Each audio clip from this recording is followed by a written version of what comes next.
Chairperson of the Road and Transport Portfolio Committee in the Gauteng Provincial Legislature. Jacob, a very good morning to you. Thank you so much for joining us. Good morning and thank you for having me here today. Jacob, tell us about this inquiry. What instituted it? The number of reports that we would have got as a committee relating to taxi violence, the number of complaints by taxi operators who have came to the portfolio committee and made claims that they are not receiving permits on time, and all that necessitated the establishment of the ad hoc committee by the speaker to really look at these issues. Okay, so I mean, maybe paint us a picture here, Jacob. What is really the extent of the rot in the system, and what are these officials exactly doing? The problem there is, firstly, we have an aging national system where time and again people will be told that it's off.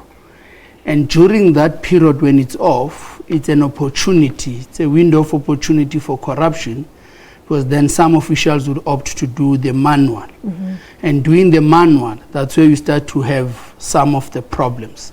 So that's the first problem, it's the national system. The second problem is the offer. Allegations are made that there's so much offer. We're told that to get a permit illegally, it costs between 40,000 to 120,000 per permit.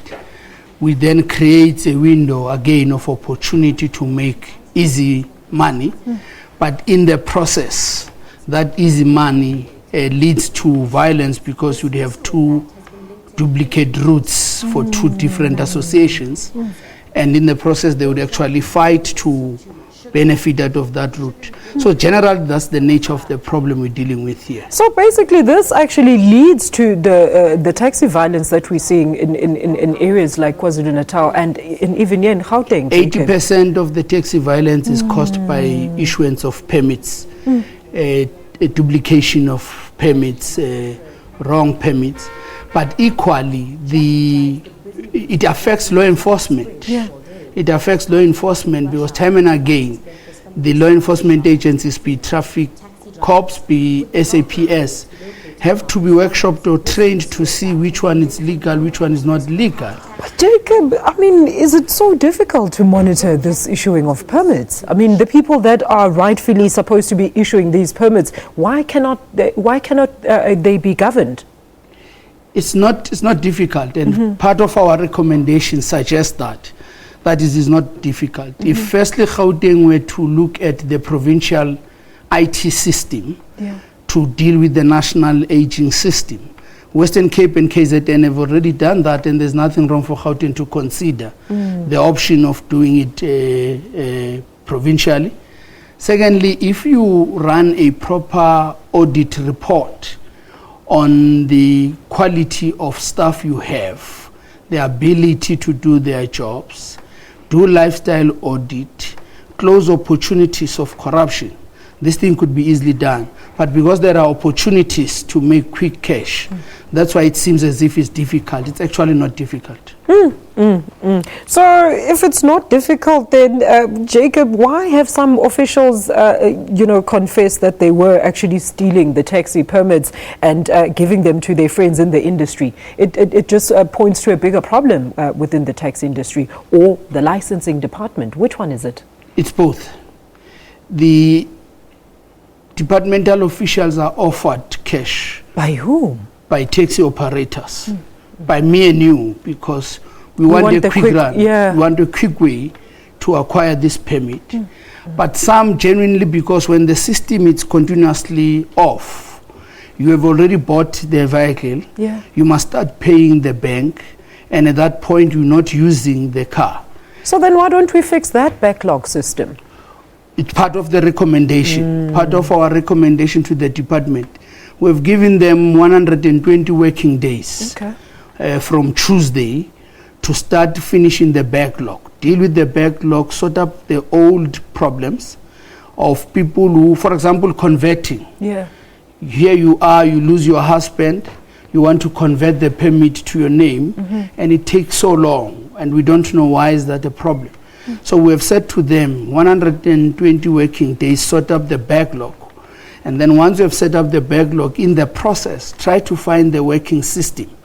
At this point, we don't know what is the working system, except the fact that we have benchmarked with KZN, we have benchmarked with Western Cape, and we think they can go there and ask them what is the best system is, and they should acquire that system. You know, we can talk about the best system all day, Jacob, but if the people that work with the system are not willing to be, great participants in a new solution, it's not going to work. How has this been received by the taxi industry? Are they willing to be part and parcel? It was well received.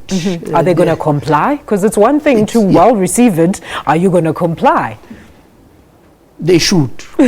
What measures are going to be put there so that they are made to comply? They should comply.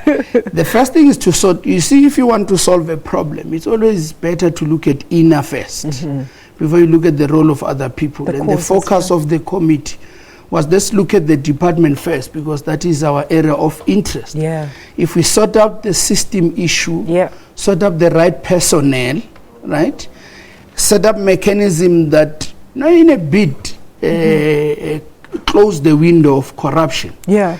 And then we go to the taxi industry. We've spoken to the taxi leadership, and I will tell you, in their own words, they've said to us, this is the best report, and they are willing to comply. Okay. Because it will seek to build an industry that is run professionally, it's reliable, but it's free of violence. So they have made that commitment. How many days have you given them? Because you've given the department 120 days to clean house. So we've given them the first day of adopting the report. Okay. All right. But Jacob, let's talk about that. What will be the responsibility then of the taxi driver or the taxi owner to ensure that they don't get caught in the wayside of this corruption when it comes to the issuing of licenses? It's simple. First thing we said the department must do is to do an audit of a owner, the number of permits, against the number of vehicles. Okay. So that's the first audit. So here is Jacob, owns 20 taxis. Stays in KZN. Stays in KZN. Runs in this route. Runs in N3, right, with all the 20 or either 10. The other 10 runs from Faraday to Frosloras and so on. Sort the person first. Okay. Clean the licenses, because that's where the other problem is. You have a Jacob with 420 cars, but when you look at the operating permits, maybe there are 5 or 6, and they're supposed to be 20. Sort that first. Secondly, sort the route.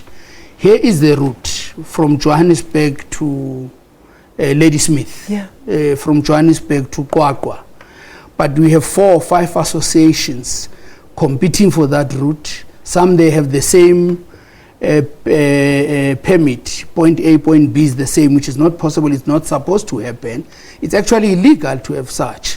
So sort all those things, have one association from one point to another point.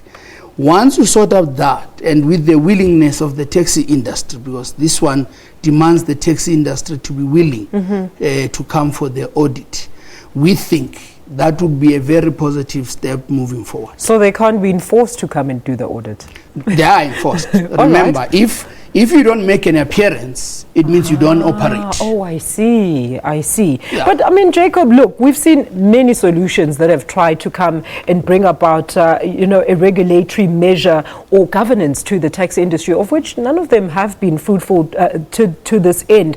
Do you think all these recommendations will finally make a difference in what we're talking about here? Not really that all other recommendations before were not working. I think what happened? The implementation and the openness. Look, in the inquiry, taxi leadership were saying, we have been working with you since Dollar Omar, Jeff Khadebe, and so on. We changed our cars. You said we recapitalization. Yeah. It didn't benefit us, and so on. So there have been some efforts to deal with that. Yeah. In other provinces, the associations are formalized, they are supported by government. Yes. So there are initiatives. But here, I think what is the strength of these recommendations is that it's a process of 2 years that involved everybody. Okay. So it's not government saying to the industry or the industry saying to government. So all parties were involved. It's all parties were involved from the first day to the last day. And agreed and to these recommendations are something that we got from them. The only thing what we did was to formulate. But the detail is from the industry and the department. Okay, so when is all this coming into fruition, Jacob? There are two immediate targets. The first one I already spoke about. The 120 days. The 120 days to do the backlog. The second one is the 60 days we've given to the department. Look at all these recommendations. There are about 12 to 13. Develop an action plan. What entails to do recommendation number 1? Are there financial obligations? Where do we get money? Look at recommendation number 2. So we've given them 2 months, that is 60 working days, just to draw the plan. If they were to do that in 60 days, I can come back here with comfort and answer your question.